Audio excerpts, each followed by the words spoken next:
Hi hello പുതിയൊരു വീഡിയോയിലേക്ക് വീണ്ടും സ്വാഗതം. ഇന്നത്തെ വീഡിയോയിലൂടെ പറയാൻ പോകുന്നത് രാജസ്ഥാൻ റോയൽസിൻ്റെ സ്ക്വാഡിനെ പറ്റിയിട്ടാണ് ഈ ഒരു വീഡിയോയിൽ പറയാൻ പോകുന്നത്. മറ്റുള്ള ടീമുകളെ കുറിച്ചിട്ടൊക്കെ വീഡിയോ ചെയ്യണമെന്നുണ്ട്. ആദ്യം തന്നെ രാജസ്ഥാൻ റോയൽസിനെ കുറിച്ചിട്ട് ഒരു വീഡിയോ ചെയ്യാമെന്ന് വിചാരിച്ചു. അതുകൊണ്ടാണ് ഈ ഒരു സ്ക്വാഡ് വിശകലനവുമായിട്ട് എത്തിയിട്ടുള്ളത്.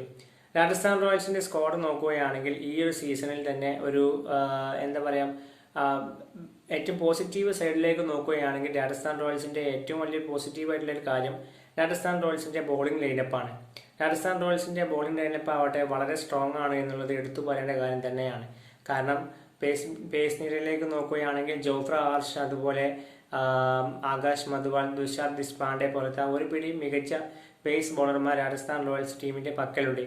അതുപോലെ റീസെൻ്റായി T20 സിനാരിയോയിലെല്ലാം വളരെ മികച്ച പ്രകടനം കാഴ്ചവെച്ചുകൊണ്ടിരിക്കുന്ന കഴിഞ്ഞ T20 വേൾഡ് കപ്പിലെല്ലാം ലീഡിംഗ് വിക്കറ്റ് ടേക്കറായിട്ടുള്ള ഫസല്ല ഫാറൂഖിയൊക്കെ രാജസ്ഥാൻ റോയൽസിൻ്റെ ടീമിൻ്റെ ഭാഗമായിട്ടുണ്ട് എന്നുള്ളത് വളരെ പോസിറ്റീവായിട്ടുള്ള കാര്യം തന്നെയാണ്. പിന്നെ കഴിഞ്ഞ 2-3 വർഷങ്ങളായിട്ട് രാജസ്ഥാൻ റോയൽസിൻ്റെ സ്ക്വാഡിൽ ഉണ്ടായിരുന്ന യുസ്വേന്ദ്ര ചഹലും അശ്വിനായിരുന്നു രാജസ്ഥാൻ റോയൽസിൻ്റെ സ്പിൻ ഡിപ്പാർട്ട്മെൻറ്റ് നിയന്ത്രിച്ചിട്ടുള്ളത്. എന്നാൽ ഈ വർഷത്തെ ഓപ്ഷനിൽ രാജസ്ഥാൻ റോയൽസ് ടീമിലേക്ക് കൊണ്ടുവന്ന താരമാണ് രണ്ട് സ്പിൻ ട്രിയോ ആയിട്ടുള്ള, അതായത് ശ്രീലങ്കയ്ക്ക് വേണ്ടി നാഷണലിൽ ഒരുമിച്ച് കളിച്ചുകൊണ്ടിരിക്കുന്ന നമ്മുടെ തീക്ഷ്ണയും ഹസരംഗയും കൊണ്ടുവന്നത് ഒരു വലിയ മികച്ച തീരുമാനം എന്നുള്ളത് എടുത്തു പറയേണ്ടത് തന്നെയാണ്. ഇനി ബാക്കപ്പായിട്ട് സ്പിൻ ഡിപ്പാർട്ട്മെന്റിൽ കുമാർ കാർത്തികേയെ പോലത്തെ ഒരു മികച്ച സ്പിൻ ബോളറെയും രാജസ്ഥാൻ റോയൽസ് കൊണ്ടുവന്നിട്ടുണ്ട്. അതായത് ഡൊമസ്റ്റിക്കിലെല്ലാം വളരെ മികച്ച കളി പുറത്തെടുക്കുന്ന ഒരു താരം തന്നെയാണ് കുമാർ കാർത്തികേയ.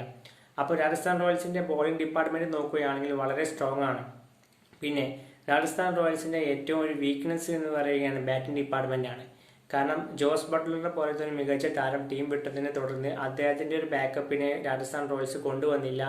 അതുപോലെ മികച്ചൊരു വിദേശ ഓൾറൗണ്ടറെയും രാജസ്ഥാൻ റോയൽസ് കൊണ്ടുവന്നില്ല എന്നുള്ളത് വളരെ ഒരു മോശം ഒരു വലിയ തിരിച്ചടിയായിട്ട് എനിക്ക് തോന്നുന്നുണ്ട്. കാരണം ഈ വർഷം രാജസ്ഥാൻ റോയൽസിന് വേണ്ടി ഓപ്പണിങ്ങിലേക്ക് നോക്കുകയാണെങ്കിൽ സഞ്ജു സാംസണും അതുപോലെ ജയ്സ്വാളുമായിരിക്കും ഓപ്പണിംഗ് ഇറങ്ങാൻ പോകുന്നത്. നമ്പർ 3 സാധാരണ കുറേ കാലമായിട്ട് ഓപ്പണിങ്ങിൽ നമ്പർ 3 കളിച്ചുകൊണ്ടിരുന്ന രാജസ്ഥാന് വേണ്ടി ഓപ്പണിങ്ങിൽ കളിച്ചുകൊണ്ടിരുന്ന സഞ്ജു സാംസൺ ആവട്ടെ ഇത്തവണ ഓപ്പണിങ്ങിലേക്ക് വരും. അപ്പം ആ നമ്പർ 3 പൊസിഷനിലേക്ക് മിക്കവാറും നിതീഷ് റാണ അല്ലെങ്കിൽ ധ്രുവ് ജൂറലായിരിക്കും വരാൻ സാധ്യതയുള്ളത്.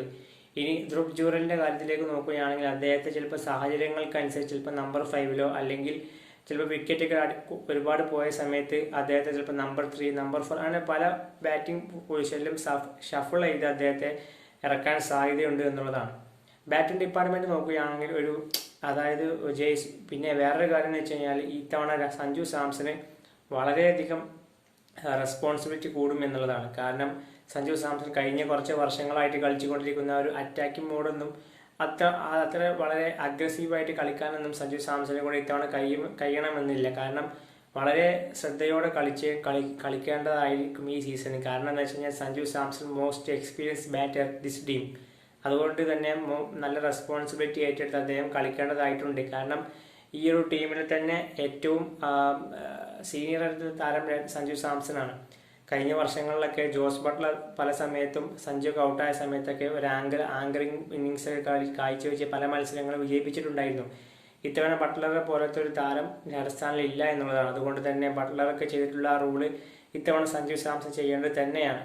പിന്നെ വേറൊരു പോരായ്മ എന്ന് വെച്ച് കഴിഞ്ഞാൽ നമുക്കൊരു ബാറ്റിംഗ് ലൈനപ്പിലേക്ക് നോക്കിയാൽ ഒരു ബാറ്റ്സ്മാനെ പരിക്കേറ്റി കഴിഞ്ഞാൽ ഒരു ബാക്കപ്പ് ഇല്ല എന്നുള്ളതാണ്.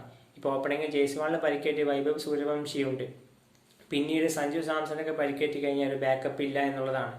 പകരം ഒരു ഇമ്പാക്റ്റ് പ്ലെയർ ആയിട്ട് ബാറ്റിങ്ങിൽ രാജസ്ഥാൻ റോയൽസ് ഇറക്കാൻ സാധ്യതയുള്ളത് ഒന്ന് നമ്മുടെ റാത്തോറിനെയും അതുപോലെ ശിവൻ ഡൂബെ ആയിരിക്കാനാണ് സാധ്യതയുള്ളത് ബാറ്റിങ്ങിൽ.